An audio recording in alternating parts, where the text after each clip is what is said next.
এই কয়েক বছরের যে নির্যাতনের শিকার হয়েছি, আমরা স্বৈরাচারী শাসনের পতন চাই। এখানে তারেক রহমানের শেখানোর কিছু নাই।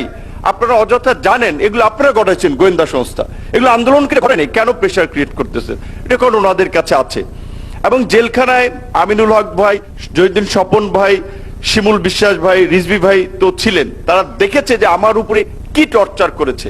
কেন আমি বিশেষ করে একটা ভিডিও 2024-এ আমার বাসা থেকে অ্যারেস্ট করেছিল, সে সময় বলেছে আপনি রাজনীতি করেন কেন বিএনপির সাথে করেন। তো আমরা বলেছিলাম যে আমরা বিএনপির জন্য আন্দোলন করি নাই। বিএনপি যে বাংলাদেশের মানুষের স্বার্থে দাঁড়িয়েছিল, রাষ্ট্রকে বিশেষ করে আমাদের প্রয়াত সাবেক প্রধানমন্ত্রী বেগম খালেদা জিয়া 2017 সালে 31 দফায় সংস্কারের আলাপটা যখন সামনে এনেছিলেন, দ্বিকক্ষ বিশিষ্ট সংসদ, প্রধানমন্ত্রী রাষ্ট্রপতি ক্ষমতার ভারসাম্য, এটা 2030-এর ভিশনে দেশনেত্রী বেগম খালেদা জিয়া লা মেরিডিয়ানের প্রোগ্রামে এটা বলে গিয়েছিলেন। এবং বিএনপি সর্বশেষ যে এক্সটেন্ডেড ওয়েতে সব দলের সাথে মহাসচিবের নেতৃত্বে সব পার্টি অফিসে গেল, ছোট বড় সব দলের সবার মতামত শুনে শেষ পর্যন্ত সেটাকে 31 দফায় পরিণত করলো। রাষ্ট্র সংস্কার কিংবা সংস্কারের আলাপটা প্রথমে বিএনপি এবং তার মিত্ররাই সবার সামনে নিয়ে এসেছে। কাজে আজকে সংস্কারের প্রশ্নে বিএনপিকে যেভাবে নেগেটিভ ভাবে তুলে ধরা হচ্ছে সরকারকে, এটা সঠিক নয়। আজকে আমরা প্রথম সংবিধান সংশোধন কমিটির মাননীয় প্রধানমন্ত্রী এই জুলাই স্বাক্ষরিত জুলাই সনদ জাতীয় সংসদ ভবনের দক্ষিণ প্লাজায় যেটি হয়েছে সেটির আপনার বাস্তবায়নের জন্য যে সংবিধান সংশোধন কমিটি করে দিয়েছেন, আজকে তার প্রথম মিটিং ছিল। এইখানে আমাদেরকে 15 অ্যামেন্ডমেন্ট সংবিধান জুলাই সনদের একটা কপি দেওয়া হয়েছে। ওই জুলাই সনদে আপনারা দেখবেন লেখাই আছে কিন্তু এই বিষয়গুলোতে এতটি রাজনৈতিক দল নোট অফ ডিসেন্ট বা আপত্তি দিয়েছে, তারা জনগণের ম্যান্ডেট নিয়ে যদি সরকার গঠন করে তারা তাদের এজেন্ডা বাস্তবায়ন করবে। তাহলে বিএনপি যে এই বিষয়ে নোট অফ ডিসেন্ট দিয়েছে, সেটা বিএনপি পিপল ম্যান্ডেট পেয়েছে, সে বাস্তবায়ন করবে। কিন্তু এইটাকে নিয়ে যে এই অল্প সময়ে এত একটা নোংরা রাজনীতি করা হবে, এটা আমাদের কল্পনার বাইরে ছিল। আজকে আমাদের বিরোধী দলের বন্ধুরা যেটা করছে, বিএনপি জামাত এনসিপি, রাজনীতির ইস্যু নাই, কারণ মানুষ তো এখন আন্দোলন সংগ্রামে নাই। মানুষ দেখতেছে যে একটা প্রধানমন্ত্রী, তাকে সাধারণ মানুষ বলছে যে না, তার নিরাপত্তার একটু বাড়ানো দরকার। তিনি ট্রাফিক সিগন্যালে দাঁড়িয়ে আছেন, তিনি আপনার পত্রিকার পাতা দেখে সাধারণ ছাত্র কিংবা কোথাকার তরুণরা কোথায় গাছ লাগাচ্ছে তাদের খোঁজ নিচ্ছেন, তাদেরকে ডেকে এনকারেজ করতেছেন, দেশকে একটা পজিটিভ পরিবর্তনের দিকে নিয়ে যাচ্ছেন। সেখানে এখন একটা আর্টিফিশিয়াল ইস্যু ক্রিয়েট করা হচ্ছে। সর্বশেষ আমি শুধু সবাইকে সতর্ক করে একটা কথা বলতে চাই, যেহেতু 2018 থেকে এই 26-এর নির্বাচন পর্যন্ত আমরা আন্দোলন সংগ্রাম করেছি, আমি দেখেছি বাইরের ইন্টেলিজেন্স অনেকে আমার সাথেও যোগাযোগ করেছিল, তাদের বিভিন্ন ফর্মুলায় সরকার পতন কিংবা বিভিন্ন কর্মকাণ্ডে, কিন্তু আমি আমার জায়গায় স্টেট ছিলাম, যেই কারণে তৎকালীন গোয়েন্দা সংস্থাও আমার বিরুদ্ধে কিছু পায় নাই যে আমি কোনো ফরেন এন্টিটির টুল হিসেবে কাজ করতেছি। কিন্তু আমাদের তরুণ বন্ধুরা এই আন্দোলনের শেষ দিকে বিদেশিদের আশ্রয় ছিল এবং এখনো তারা তাদের এজেন্ডা বাস্তবায়ন করার জন্য একটা স্থিতিশীল পরিবেশ নষ্ট করার জন্য এই যে হবিগঞ্জ, এই যে ক্যাম্পাস, এই ইস্যু হয়তো ক্রিয়েট করার চেষ্টা করবে। এবং এই ছোটখাটো ইস্যুকে কেন্দ্র করে ভবিষ্যতেও সরকারকে এই রকমের ইস্যুকে কেন্দ্র করে সোশ্যাল মুভমেন্ট ফেস করতে হতে পারে। সুতরাং এই বিষয়ে সরকারের ইন্টেলিজেন্স এবং আজকের এই যেভাবে রাজনৈতিক দল হিসেবে বিএনপির যে তার মিত্রদেরকে নিয়ে আজকের এই ঐতিহাসিক স্মরণ সভা আয়োজন করেছে, ঠিক তেমনি ভাবে আগামীর সংকটগুলো মোকাবেলা করবে, আমি এটা বিশ্বাস করি। সভাপতি, বিএনপির মহাসচিব, আমাদের সবার শ্রদ্ধেয় মন্ত্রী মির্জা ফখরুল হাসান আলমগীর সাহেব এবং আমাদের এই অনুষ্ঠানের প্রধান অতিথি 18 কোটি মানুষের হৃদয়ের প্রধানমন্ত্রী জনাব তারেক রহমান সাহেব সহ আমার মঞ্চে উপস্থিত আমার সহযোদ্ধারা এবং সামনে উপস্থিত যারা, সবাইকে আসসালামু আলাইকুম। আমি বক্তৃতা একদমই বড় করব না, আমি শুধু কিছু কথা বলি যে আজকে 4 তারিখ, আমার কাছে এই 4 তারিখটা অগস্ট মাসে অনেক বেশি গুরুত্বপূর্ণ, কারণ আজ থেকে 2 বছর আগে ঠিক এই 4 তারিখেই আওয়ামী লীগ তার পলিটিক্যাল আইসিইউতে ঢুকে গেছিল, আপনারা যদি মনে রাখেন। আইসিইউর কথা আমি এই জন্য বলছি, আইসিইউ এমন একটা জায়গা যেখানে আপনি যখন ঢুকে যান কোনো রোগী যখন মুমূর্ষু অবস্থায় আইসিইউতে ঢুকে যায় তখন সবার আগে তার নিকট আত্মীয় স্বজনদের টেলিফোন নাম্বার রাখা হয়, যে কোনো অ্যাক্সিডেন্ট হয়ে গেলে তাকে জানি দিয়ে দেওয়া যায়। সেই মৃতপ্রায় আওয়ামী লীগের সেই অ্যাড্রেসে লেখা ছিল ভারতের নাম্বার, সেখানে তারা চলে গিয়েছিল, তার পরের দিনই আপনাদের স্মরণে আছে। আওয়ামী লীগের কথা মনে রাখতে হবে, জামাত ইসলামী অন্যদের কথা বলতে বলতে আমরা জানি আসল ভিলেনের কথা ভুলে না যাই, যারা বাংলাদেশের সিস্টেমকে আপডেট করেছে, যারা 17 বছর আমাদের ঘুমাতে দেয় নাই, যাদের অত্যাচারে এই জুলাই এসেছে। জুলাই নিয়ে আমি একটা কথা বলবো, আমরা অনেকেই বলেছি জুলাই যোদ্ধা জুলাই যোদ্ধা। আমি আসলে পার্লামেন্টে এই নিয়ে অনেক কথা বলেছি, আপনারা দেখেছেন। মানে আমি এতটুকু বলি, ওনারা তো জুলাই বিক্রি করতে হবে, বিকজ জুলাই ছাড়া আমরা এখানে যারা বসা আমাদের সবার পরিচয় আছে, কিন্তু জুলাই ছাড়া তো তাদের কোনো পরিচয় নাই। জুলাই আমরা এখানে 17 বছর আমরা এখানে যারা বসে আমাদের কোনো না কোনো রাজনৈতিক পরিচয় আছে, কিন্তু জুলাই ছাড়া তো তাদের কোনো কেউ নাই। জুলাই ছাড়া তাদের কিছু চিনে না তাদের বাংলাদেশে। জুলাই বিক্রি করেই তো যাদের একটা কমিশনার একটা মেম্বার হওয়ার যোগ্যতা ছিল না, তারা ওই উপদেষ্টা হয়েছিল সেখানে। সুতরাং জুলাই তো রাখতেই হবে। আমরা বলি না যে ক্রিকেট খেলার এক উদাহরণ বলে দিল, আমি তাদের পার্লামেন্টে বলেছিলাম যে 6 বলে হয়তো 12 রান তারা করেছে, কিন্তু বাকি 300 রান তো আমরা করেছি।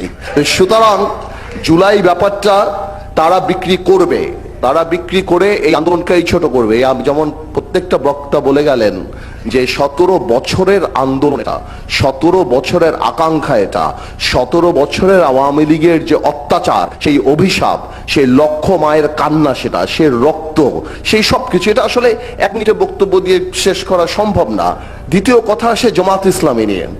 জামাত ইসলামী সবচেয়ে একটা বড় ব্যাপার, হ্যাঁ এটা মানতে হবে যে কোনো না কোনো কারণে জামাত ইসলামী গুপ্ত থাকার কারণে একটা জেনারেশনের একটা দুর্বলতা কিন্তু দাঁড়িয়েছিল জামাতের মধ্যে। এবং আমরাও বলতাম যে জামাত খুব ভালো, জামাত খুব সাংগঠনিক, জামাত খুব এই সেই, কিন্তু এই কারণে হয়তো ভোটেও একটা জেনারেশন জামাতের উপরে রিলাই করেছিল। কিন্তু আজকে এই 6 মাসে যারা জামাত বা এনসিপির উপরে রিলাই করেছিল, তাদের হৃদয় ভেঙে চুরমার হয়ে গিয়েছে। কারণ তারা সংসদে দেখতে পাচ্ছে জামাত ইসলামী কনস্ট্রাকটিভ রাজনীতি করে না এবং করার যোগ্যতাও নাই। যেখানে আমাদের মাননীয় প্রধানমন্ত্রী সম্পূর্ণ পজিটিভ রাজনীতি করার চেষ্টা করছে সেই পার্লামেন্টে, সেখানে জামাত ইসলামী সেই বস্তা পচা রাজনীতি মাঠে করছে এবং পার্লামেন্টে ভালো রাজনীতি করার নাটক করছে, যেটা যে জাতি দেখে যাচ্ছে। এবং আপনি দেখুন না, পার্লামেন্টে তারা বলেছিল না শ্যাডো পার্লামেন্ট বানাবে, শ্যাডো ক্যাবিনেট বানাবে। আমরা যত সুন্দর বাংলাদেশী ইতিহাসের সবচেয়ে ভালো বাজেট দিয়েছি, একটা কনস্ট্রাকটিভ ক্রিটিসিজম কিন্তু তারা করতে পারে নাই। তারা দাঁড়িয়ে এসি চায়, ওয়াশিং মেশিন চায়, তাদের ব্যক্তিত্ব জিনিসপত্র যা যা দরকার সেই জিনিসগুলি চায়। ভাইয়ের আমার কথা আমি পারবো না, আমি খালি এতটুকু বলছি, আমাদের একটা জিনিস মাথায় রাখতে হবে, আমাদের মাননীয় প্রধানমন্ত্রী সহ যারাই বললেন যে উস্কানিতে পড়া যাবে না, তবে এটাও তো বাস্তব যে গণতন্ত্র আর সামাজিক রীতিনীতির এর মধ্যে একটা লাইন আছে। এবং যেখানেই সামাজিক রীতিনীতি, স্পেশালি ঢাকাতে যে টলারেন্স লেভেল মানুষের, এই ইঞ্জিনিয়ারিং ইনস্টিটিউটে যে টলারেন্স লেভেল মানুষের, আমার ভোলাতে, আমার গ্রামে বা বগুড়ায় না, বগুড়াতে আপনাকে অপমান করে ফিরে আসা অনেক কঠিন ব্যাপার মাননীয় প্রধানমন্ত্রী, এটা সহজ না। এই কালচার পরিবর্তন করলে সবাই মিলেই পরিবর্তন হবে।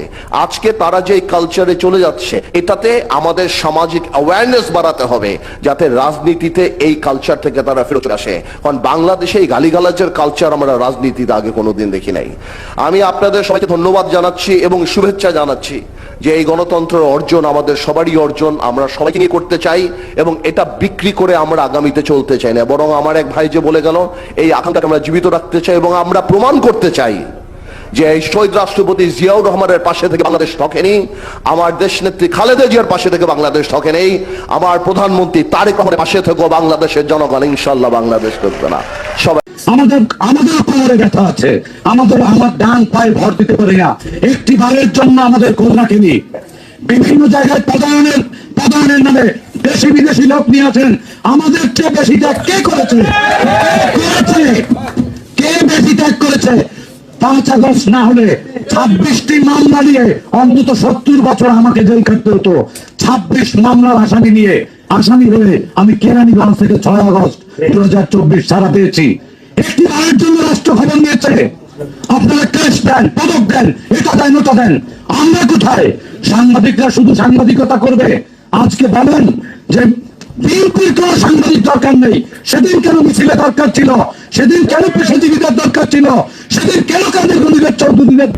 Lily whipped shea mystic glowing body wash, secret to ultimate glow. এবং সংগ্রামী স্যার, জুলাই গণঅভ্যুত্থানের দ্বিতীয় বর্ষপূর্তি অনেক আলোচনা সিনিয়র নেতৃবৃন্দ ইতিমধ্যেই করে ফেলেছেন, আর যারা আছেন তারা করবেন।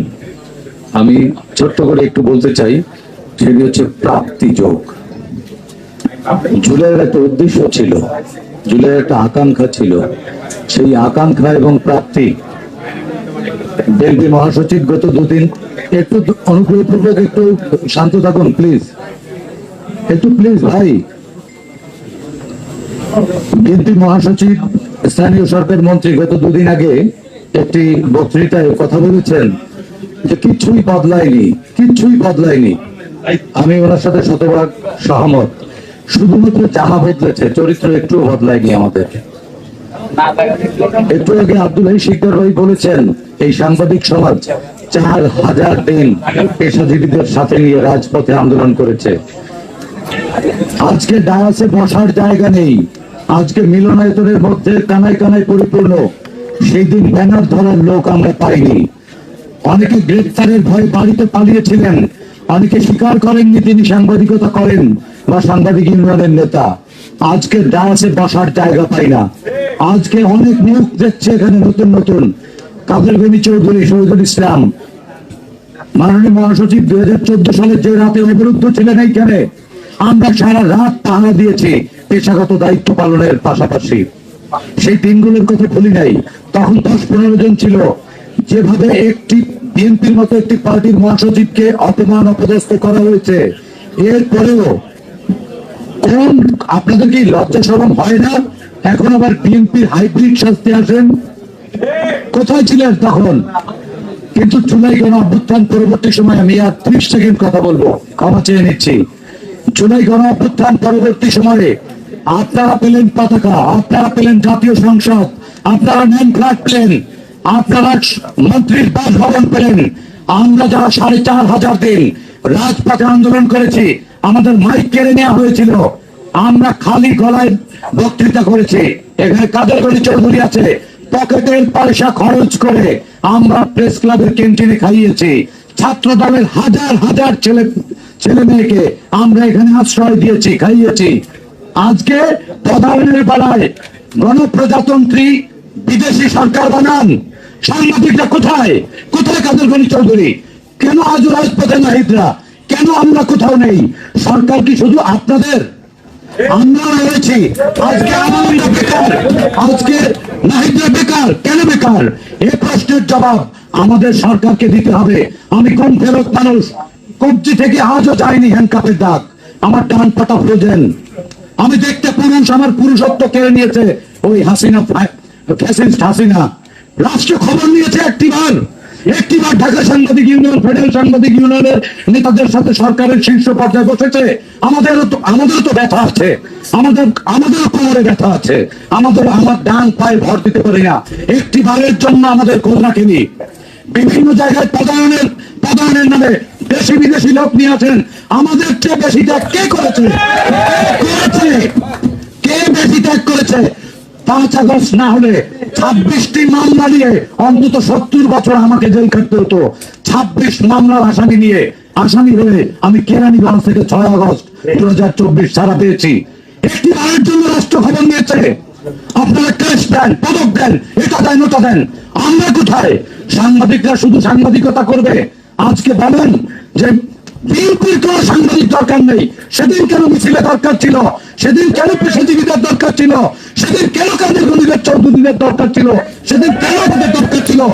যদি সেটি দরকার হয় তাহলে কড়াই গন্ডায় যতদিন আপনারা সরকার চালাবেন, ততদিন আমাদেরও জীবনের নিরাপত্তা, কর্মের নিরাপত্তা এবং আমাদের সন্তানদের নিরাপত্তা এবং স্বাধীনভাবে বেঁচে থাকার দায়িত্ব আপনাদের নিতে হবে। না হয় ইতিহাসের কাঠগড়ায় আপনারা দায়ী থাকবেন এবং আমরা এই দায় আপনাদের মোচন হতে দেব না। আমরাও জবাব নেব। আমার কথায় কেউ আহত হলে আমি ক্ষমা চেয়ে নিচ্ছি। এখানে শুধুমাত্র আমার কথা আমি বলিনি, অনেকেরই বক্তব্য একই। সবার পক্ষ থেকে বললাম, মাননীয় মহাসচিব ক্ষমা করবেন, সে রাতে আমিও অবরুদ্ধ ছিলাম আপনার সাথে সারা রাত। সকালবেলা যখন আপনাকে তুলে নিয়ে যায়, যখন হায়নার মতো আপনার উপরে হামলে পড়ে, তখন আমরা পিঠ পেতে দিয়েছিলাম। সেই স্বীকৃতিটুকু আমরা পাইনি, আজও পাইনি। আমার ডান হাতের এই ভেঙটি কাটা, হ্যান্ডকাপের চাপে 5.5 ঘন্টা ঝুলিয়ে পিটিয়েছে। কোমরের ব্যথা, ডান পায়ে ভর দিয়ে হাঁটতে পারি না। আপনারা তো মন্ত্রী হলেন, সরকার হলেন, আমরা আপনারা পেলেন ছাদ, আমরা পেলাম গাছতলা। আমরা আজও প্রেস ক্লাবের গাছতলায় আছি। সকলকে ধন্যবাদ। বাংলাদেশ জিন্দাবাদ। স্বাধীনতার জন্য লড়েছি, গণতন্ত্রের জন্য মরেছি, আবারও লড়বো, আবারও মরবো, তবুও যদি আপনাদের শিক্ষা হয়। আল্লাহ হাফেজ।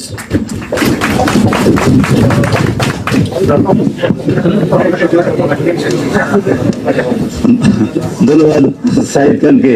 এই পর্যায়ে সংক্ষিপ্ত আকারে কিছু বলার জন্য অনুরোধ করছি ঢাকা সাংবাদিক ইউনিয়নের যুগ্ম সম্পাদক জনাব দিদারুল আলম।